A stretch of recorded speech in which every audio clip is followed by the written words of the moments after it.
Welcome to the First Unitarian Church of Pittsburgh. I am Reverend Dr. Kadar Walker, and I am so honored to serve as the minister of this wonderful religious community here in Shadyside. It is Sunday, October 17th of 2021.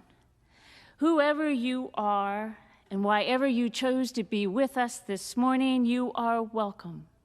Whomever you love, wherever you are from, you are welcome.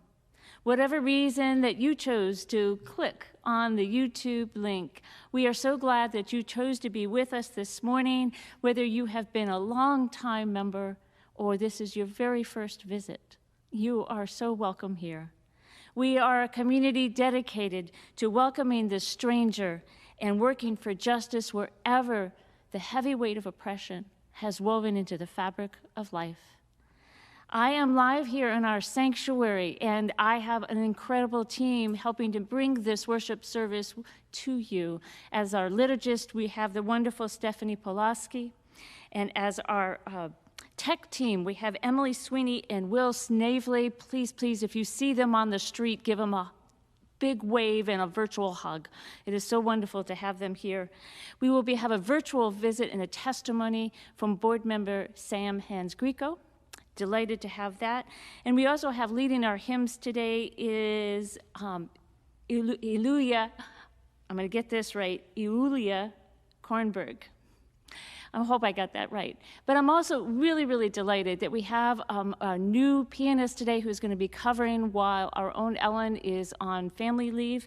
And I'm so delighted. I hope you welcome with me is Amaury Morales. Amaury Morales comes from the Carnegie Mellon as well as a good colleague of our own Chris Rust. And we're just delighted to have you. And I hope you all welcome Amaury as well. This is a full team, and on behalf of all of us, thank you for being here with us. If this is your very first time with us, or you're just kind of wondering who we are and want to be in touch, well, we want to be in touch with you. And if you have not already done so, please go to our website. It's first-unitarian-pgh.org, and you can sign up for our newsletter. It's found at the bottom of the page, or you just send a note of inquiry.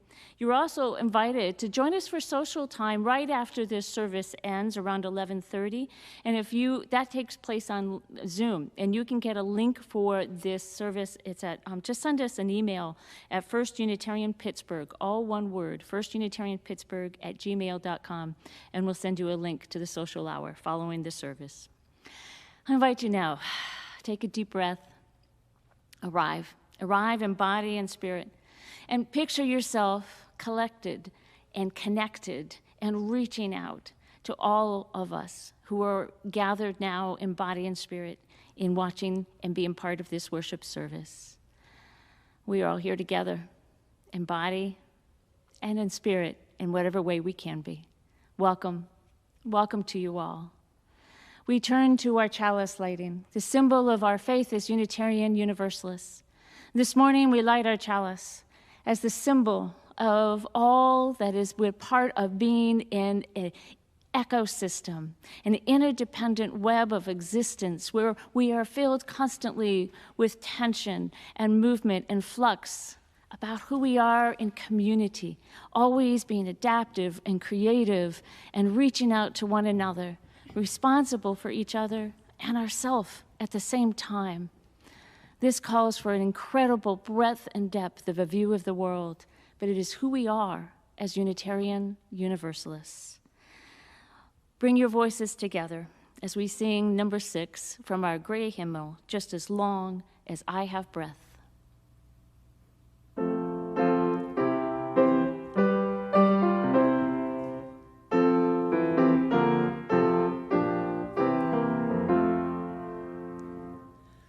Just as long as I have breath, I must answer yes to life.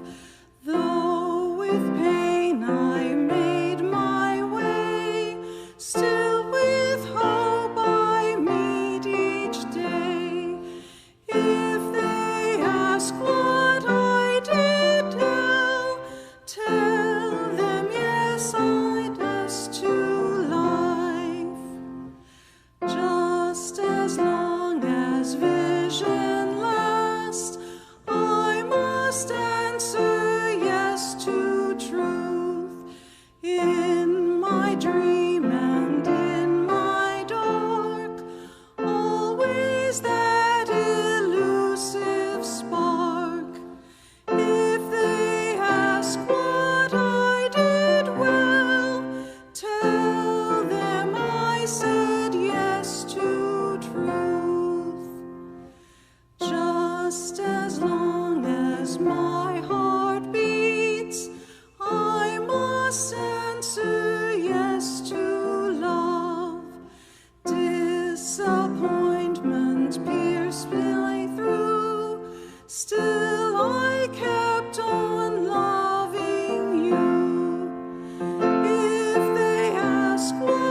I'm Erica Shadowsong, Director of Lifespan Religious Education.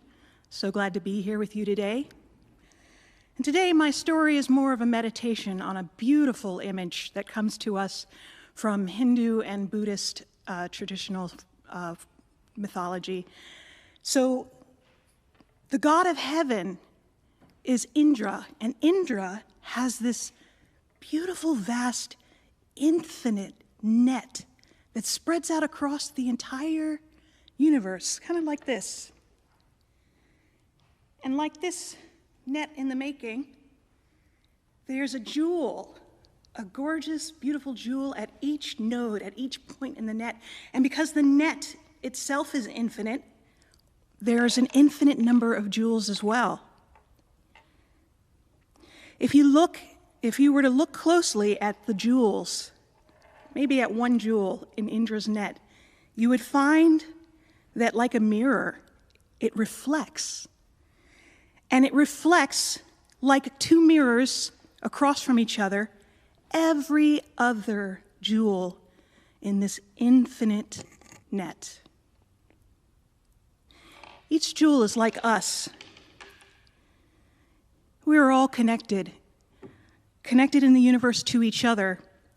We also reflect and influence each other.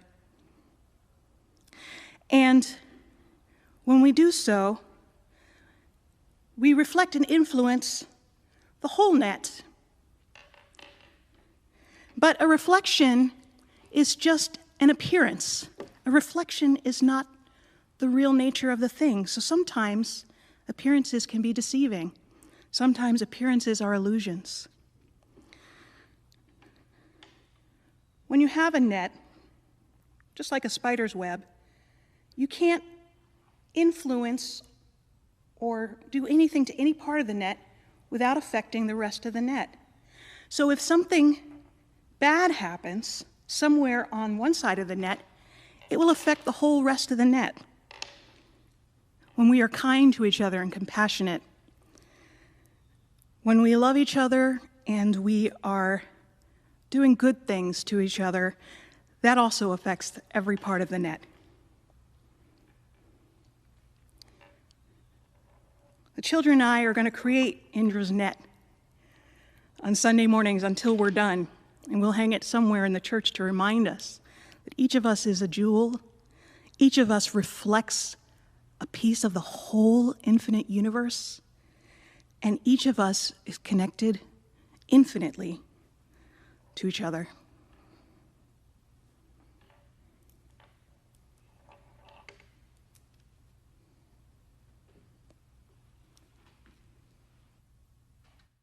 Good morning. My name is Sam Hens-Greco, and I want to welcome you to the First Unitarian Church. I want to say hello to all the friends we have not seen in a long time and hope to see you soon. And also want to welcome anybody here for the first time who is new to the church. Welcome. My wife Catherine and I grew up in the Catholic tradition, and we had a lot of questions growing up. We had questions about religion and morality and ethics. And 30 years ago, we came to the First Unitarian Church and quickly became our religious home.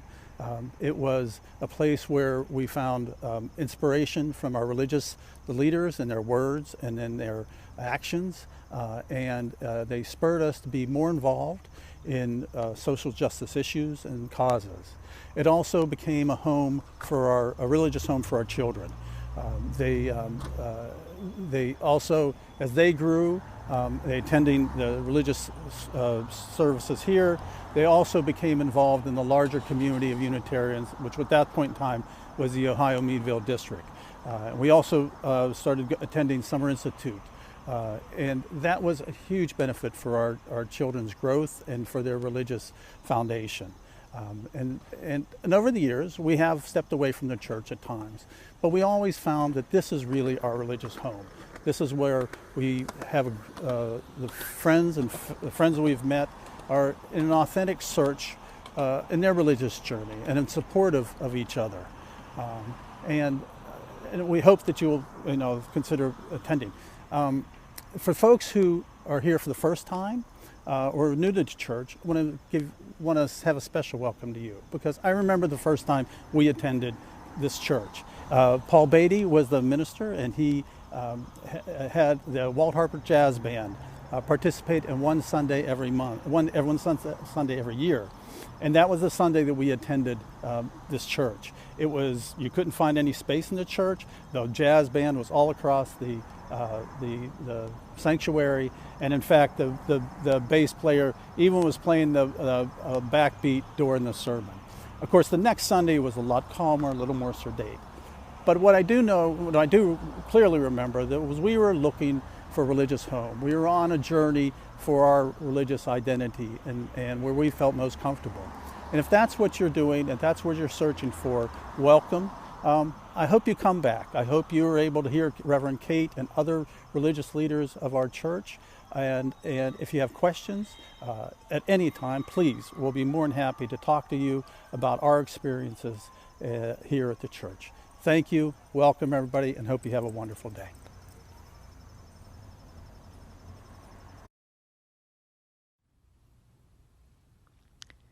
You saw when I lit the chalice this morning that our table has gotten bigger. And I have great news on the status of our pledge drive. So far, we've had 61 pledges. 53 of them, or 87%, have increased from their pledges from 2021. Our total pledges currently equals $214,156, which is more than halfway to our pledge goal of $415,000. Compared to 2021, these pledges have collectively increased by $31,000. And about 60% of the people who have pledged identify themselves as fair share, meaning they have agreed to give 3 to 5% of their household income. So clearly, we're going to need an even bigger table. Our religious community is made up of volunteers and staff, creating and hosting a variety of programming, even as we stay safe during this time of pandemic. We rely on your financial support. Please take time to reflect on your ability to financially help support this community. Donations by check may be mailed to the church office. Electronic donations can be made online through the church website or by texting GIVE to 412-435-1050 and following the instructions.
We all, in a collective breath, holding each other through all of the joys, through all the celebrations, as well as all the sorrows and concerns and the anxieties that we experience in our lives each and every day.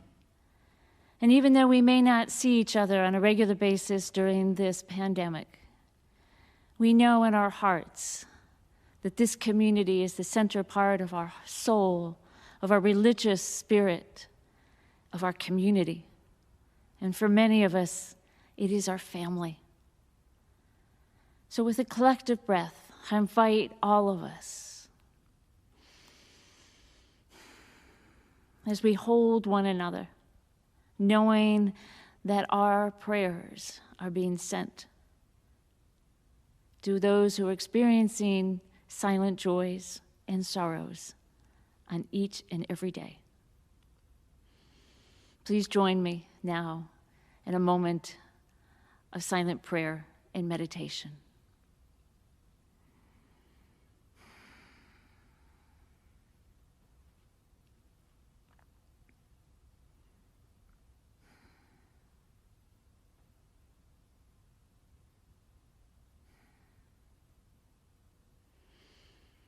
Spirit of life, fill our bodies with your vibrant presence, your energizing force. There is much that is making us tired, exhausted. There is much that is tearing us apart and bringing us down to the base of who we are, to the point where we wonder, can we move forward, take another step, roll into the next moment?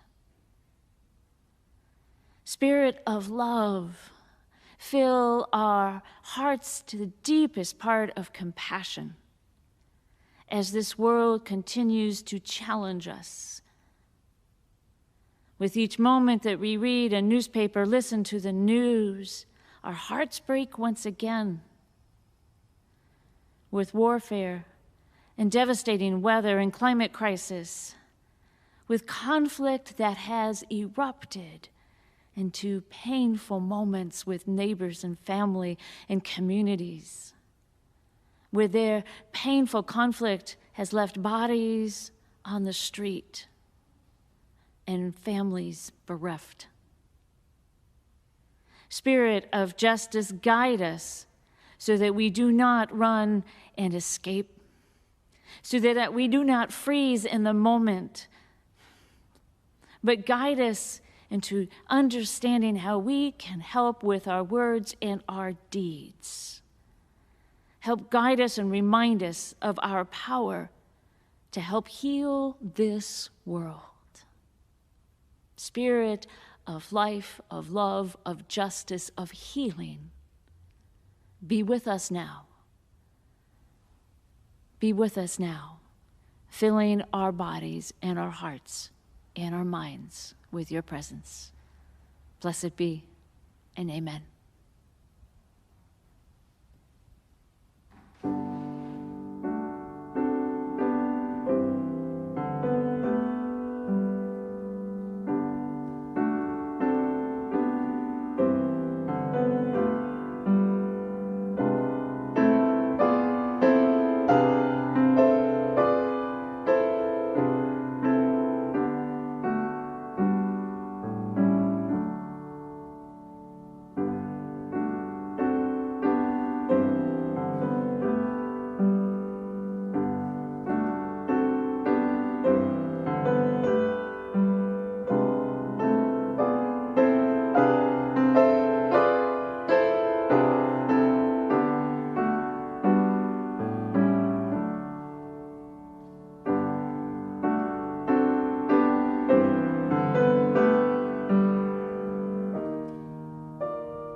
reading this morning is an excerpt from the Through Line, 200 Years of the Berry Street Essay, edited by the Reverend Dr. Kate Walker.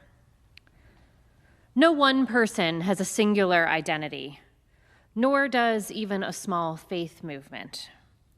These voices from our past and present offer us a reality check on our identity. As an institution, we have multiple identities, each one playing against the others, each one growing and evolving as we become more self-aware and cognizant of who we are currently praying with and who we want to invite into our sacred spaces. We were born out of conflict and still have conflict present in everything we say and do. Our different identities, our values, and our competing visions of who we should be and what we should do, all of these call for attention. Our individual members each bring unique experiences and desires, and must learn to negotiate as they merge into a group identity, sometimes gracefully, sometimes not. Some may wish to have something, a creed, a value, or vision at the center of our faith. Whatever is true of Unitarian Universalism, the fact is that what is at the center of it and throughout the UAA and UUMA is tension. This is not only true, it is healthy. In reading these essays and reflecting on them in light of my own experience, I find that the metaphor of a center is the wrong one. Perhaps interdependent web offers a better image of the multiple tensions tugging at each other.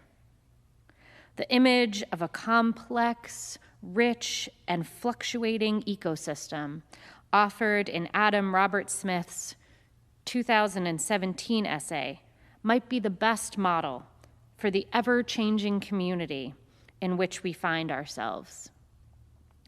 The hardest lesson to learn is that we continue to focus on the conflict and tension without any real comfort or skill in doing so. And thus, we never learn how to truly love and embrace the tension.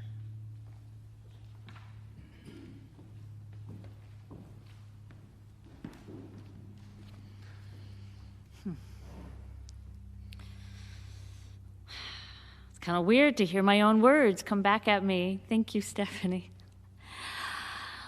We all know about the cookbook, The Joy of Cooking. And there's also a publication, The Joy of Sex. There's The Joy of Baking.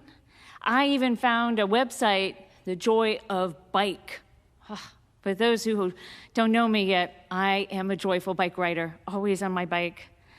So I thought, let's really be bold this morning and do the joy of conflict. So I'm going to make an argument, follow with me here, an argument that good conflict, well done conflict, creates intimacy, it creates growth, empowerment, and the potential for a transforming experience. Conflict well done is a crucial part of achieving a mission and vision for the individual as well as for the community. Now, you may be saying that's all very lofty, Reverend Kate, but let's get real.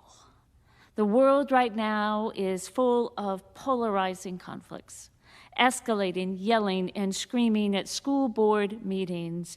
Nurses and doctors are being threatened instead of being honored and respected as they were 15 months ago. Teachers are being blamed and shamed. Politicians are escalating on social media just to get more attention. And we know that lives are on the line. This week, a conflict escalated between police and a black man, ending in the death of that black man. And that occurred down the street from where I live. I can't even begin to tell you how upset I am about this. There is a moral call to counter injustice and oppression by learning how conflict is an opportunity to learn, to grow, to transform ourselves and our entire institutions, that conflict need not lead to harm and abuse or death. Imagine, if you will, that a conflict that is well done in a religious institution can bring lessons that we learn and then we can bring out into the larger world, a larger world that is in desperate need of a paradigm shift in learning about how we react to and perceive conflict. So this morning I'm going to invite you into two paradigm shifts, two. One in how we react to, and the second in how we perceive conflict. Two new pairs of glasses, two new ways of seeing the world, of hearing the world, of listening, of feeling the world, in order to transform yourself and the world. We need this right now. We need this in this time of deep existential threat. Just here within the religious institutions in the United States that are so many of us are experiencing hemorrhaging of members. We need to invite in our younger membership, but they want to know. They want to know how we're going to deal with conflict. I think conflict needs to be transformed in our hearts and in our religious institutions, to see conflict as the potential of an opportunity. With all this turmoil, we have opportunities. Learning to work with conflict and not fear it. I need to offer my deep gratitude to my dear friend and Unitarian Universalist colleague, Reverend Dr. Teresa Cooley. She writes, if we can create this kind of community that helps us grow in self-awareness, that holds us in love in the midst of pain and distress, and that helps us walk together toward a new way, this indeed becomes a noble mission. This is not about figuring out how we can all just get along. This is about learning how a congregation can build the skills within itself in order to meet its mission to serve the world in a new way. End quote. She has a new book coming out this winter on conflict transformation, and I will let you know when it's out. She gave me an early copy of the transcript, a manuscript, which I'm deeply grateful for. And it's clear that in order to create healthy conflict, we need to recognize it's not about fixing a problem. It's really not. It's about fixing relationships. And the only way to fix relationships is to begin with ourselves. To begin with oneself. We can't start by trying to fix somebody else. Just not going to work. So the first paradigm shift I'm offering is that conflict is not a threat. Conflict is not a threat. It's an opportunity. Transformation begins and it continues with a deeper understanding of ourself. So right from my first sermons in August, I offered two sermons then about inviting deeper reflection about our name, how it came to be, and another sermon about where we're from. It's September. I offered two sermons, one inviting to be more curious about the universe, particularly the one within our own mind, and then one about why it's so hard to admit we're wrong when we're wrong. In October, I started with a sermon about embracing being uncomfortable and our deepened commitment to radical hospitality. This is a thread of increased self-awareness, because I believe that the religious community should be about learning for ourselves who we are in community, about growth and transformation. And if our religious community can offer the opportunity through the inevitable tension and change and conflict that happens, what an extraordinary place we could be. I'm not trying to seek conflict. I'm not even trying to create conflict. I'm just recognizing it's already here, always is, like the water in a fish tank. And it's not a message that we're broken, no. It's a point of decision to learn, to decide if we're going to stop growing or thrive. So here's the story. When I reached that point, did I want to stop growing or thrive? Many years ago, long before I became a minister, I had a job in Boulder. And my boss and I, we just kept having disagreements, a lot of tension. We were sniping at each other, excuse me, and just grousing, and I honestly didn't think he liked me. I respected him, but I didn't think he liked me. And I kept questioning what was going on, and, well, he clearly didn't appreciate it. So I decided I'll just quit. It would be so much easier to go find another job. I'm not sure this was worth it. And in that process, though, of wanting to quit, I soon realized that, like everyone else, I have a lizard brain, an amygdala, and that is the part of the brain where we see something that threatens us.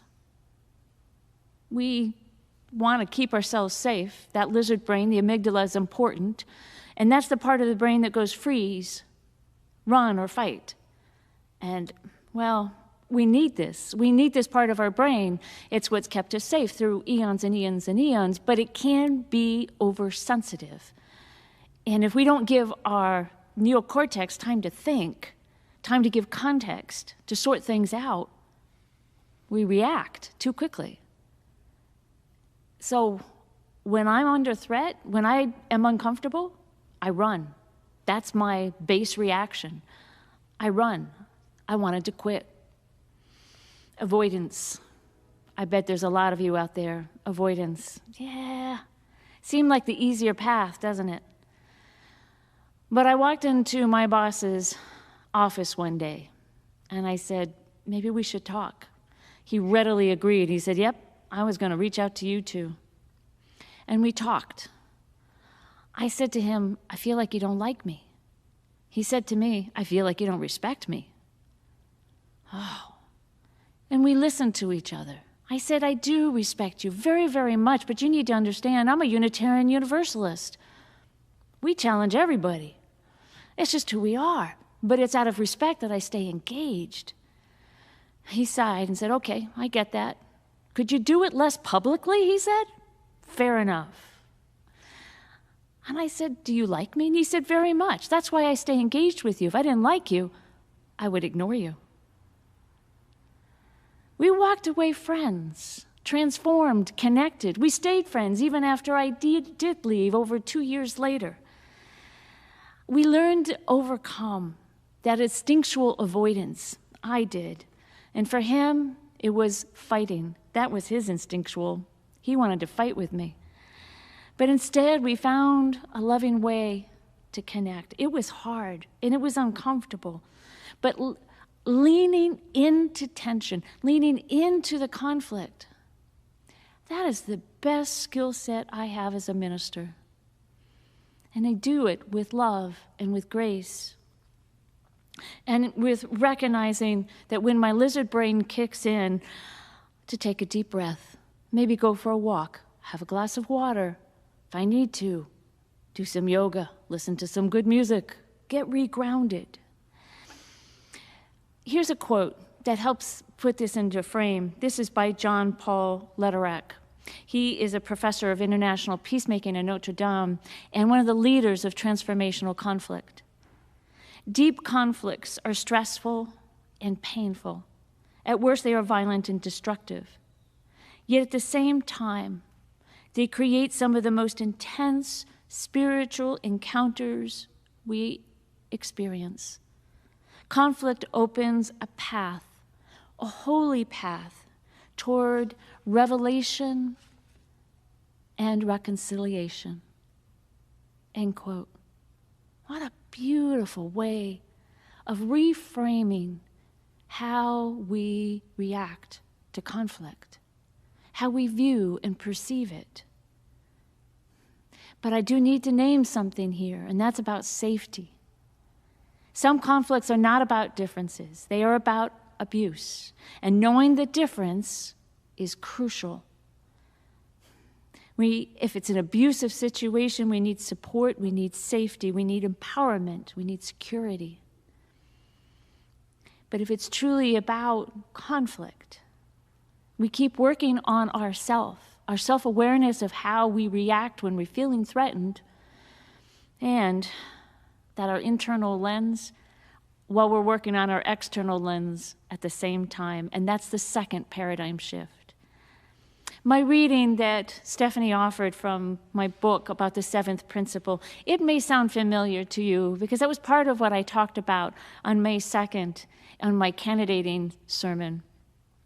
That the circle, the center, is an inadequate metaphor. We need a network of interdependent living, an ecosystem, a net of jewels of who we are.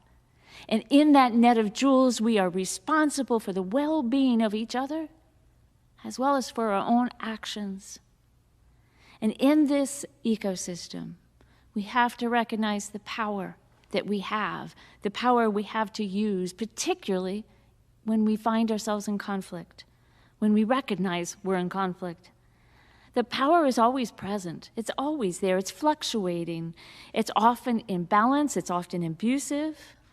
And it can be empowering. It includes culture, race, gender, age, physical ability, social influence. And to name it in our relationship is a power in of itself. And it's important to know what power we bring to a relationship. Cultural differences, so many. I've had the pleasure of traveling in India and in China, where I learned how to haggle in purchasing something. Big cultural difference in claiming my power as a purchaser. And what I gained also from who I was purchasing from was respect, because I engaged not in the American way, but in their way. It was fun. Once I got past my American fear, it was kind of fun, I gotta say. But we also have to name another cultural presence in the United States, and that is white supremacy culture, where we have this strong fear of conflict. We don't like conflict, particularly white people. It's just there. And we've earned it from our British ancestors, quite frankly, and the British Empire, where the model of conflict is based upon the dominance of patriarchy and a power over.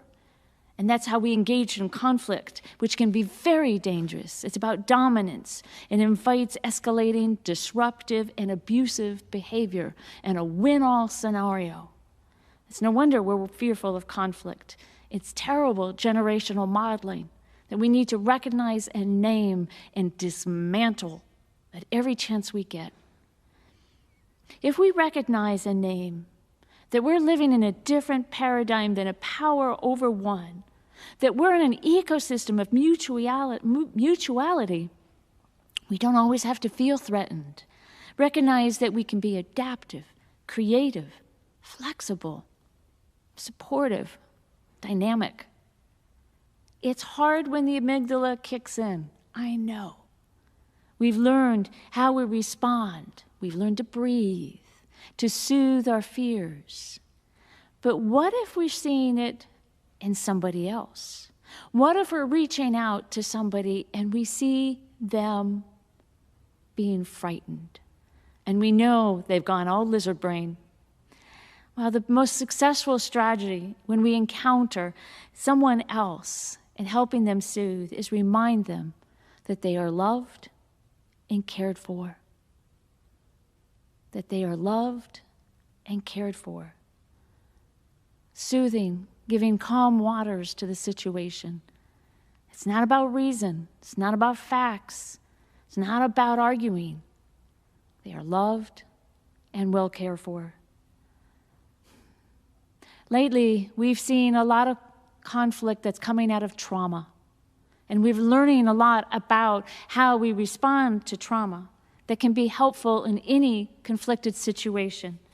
And I offer this from Teresa Cooley. The strategies that help traumatized people recover actually help us regain our sense of equilibrium. Interestingly, these strategies are part of what congregations practice, particularly in worship. Breathing, finding rhythm, humming, grounding our bodies in place. Aren't these what we do?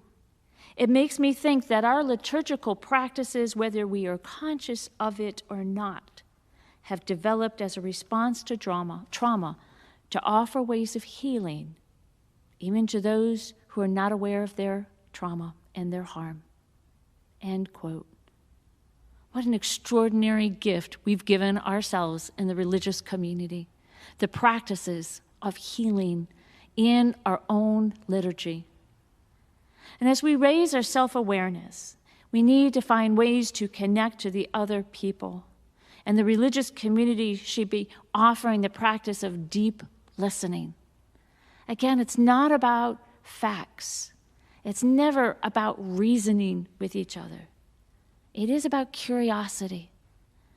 What are our values, our interests? What stories are we bringing? Why is it we've reached this opinion and this position?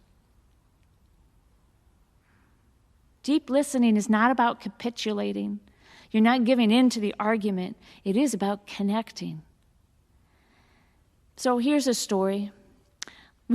Just recently ended from my former church, Mount Vernon Unitarian in Virginia.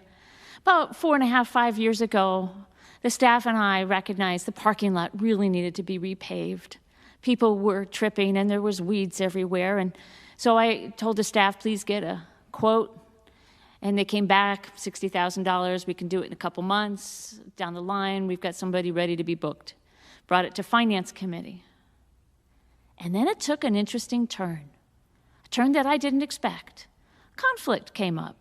Seemed perfectly reasonable to me. We need a parking lot, $60,000. We can do it in 2 months. No, it went in all sorts of interesting directions. And that conflict went and peeled all over the congregation in different ways for the next 4.5 years. It was extraordinary. People became engaged in this visionary process. How can we do our parking lot as we become a net zero community? How can we minimize our ecosystem, create more trees and our shade, installing charging stations, having fewer parking spaces, encourage ride sharing? It was an extraordinary direction I had no idea was going into. I actually just stepped back and started to listen. They repaved the parking lot just last week after 5 years, and it cost 3 times as much. But it became a jeweled web of the community. As they destroyed their own parking lot, they turned it into a beautiful art project, drawing all over the parking lot. And when I left in June, they gave me the gift of a piece of the parking lot to remind me about how important it is to listen and how not to come with my preconceived ideas about how this is going to come out, how this is going to end. It was a very concrete lesson. Healthy conflict is not about getting lost in our own rightness, our own righteousness. That's only going to create resistance in others. And I reminded myself and my staff throughout that process just to listen, deep listening, find out where people are coming from. It's not the same as mediation, and it's not the same as conflict resolution. Those have very different purposes and outcomes. Conflict transformation is an invitation, new ideas, to shift out of stuck positions, new way of being together, ebb and flow of relationships. Recognizes tensions are always there, and that differences in peace may never be fully attainable, just moments in time, always in flux, giving, taking, negotiating, always various stages of conflict that we listen into. It's a beautiful jeweled net. Requires to move past defensive instincts, no blaming, no shaming, no judging. It's not about power over. It's about connecting, deep listening, a form of love that is holy and transformative. Lean in, lean in. This is the path for the individual and the community. As Teresa Cooley says, if we wish to help people overcome their aversion to conflict, we may have to redouble or triple or quadruple our efforts to connection. But of course, we know that the biggest obstacle to all of this is taking the time to do it. So, my friends, I'm going to give you some resources. As we are separated during this pandemic and isolation, all the more reason to deepen our worship practices, breathing, finding rhythm and humming and grounding our bodies. So I encourage you to find ways for these practices. Reverend Cooley's book will be out in the winter. I'll make sure you know about it. I'm happy to say that the Unitarian Universalist Association has a brand new conflict transformation team. We'll try and bring somebody in for a workshop this winter. And I want to raise one particularly fabulous book titled My Grandmother's Hands. It's an incredible book, My Grandmother's Hands. Resmaa Menakem. He is a psychiatrist, a healer, compelling speaker and writer as he talks about racialized trauma. And he's incredible. Resmaa Menakem, he uses embodied practices of meditation and visualization and rhythm creation, helping us soothe our reactivity no matter what the stimulus is. These are resources I hope you take advantage of. So 2 paradigm shifts. Maybe we haven't got to the joy of conflict, but maybe joy is not the right metaphor. Perhaps we need something deeper and long-lasting, something truly transforming, like a jeweled net, an ecosystem of living, beautiful, jeweled people. Next week, we're going to talk about the next step, is how do we live in covenant with one another? What promises do we make to one another? And the first thing I'm going to ask you to do next is to lean into the closing hymn. You may not have heard it, Wild Waves of Storm. The lyrics are beautiful and fit well with this topic. But the harmonies are not the normal Western harmonies. They're of dissonance and clashing. I invite you to lean in, my friends, to lean in. May it be so. Blessed be, and amen.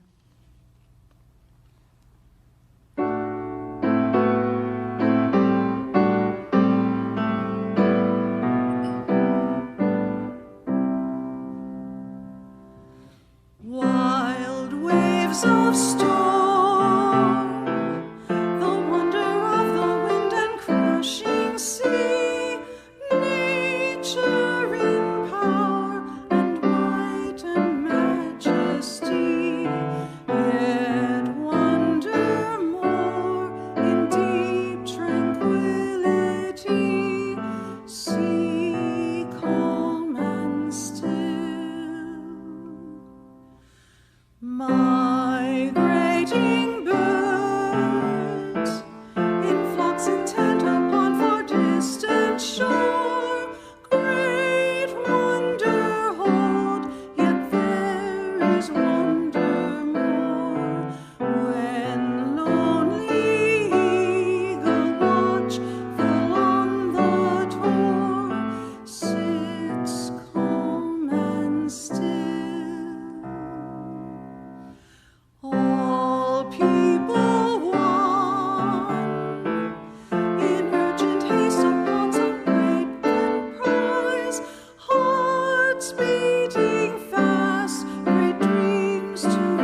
beautiful, beautiful piece. Thank you both. We extinguish our flame, and I invite you to speak the words, hopefully, that you have in front of you with the order of service, or perhaps in your heart, words that are shared by Unitarian Universalist churches all across the country right now. We extinguish this flame, but not the light of truth, the warmth of community, or the fire of commitment. These we carry in our hearts until we are together again. Go forth into this world, my friends, go forth. Lean in. Know we are all capable of transformation in so many powerful ways. Take a deep breath. The art of conflict is upon us. Go forth and return again with love. Blessed be.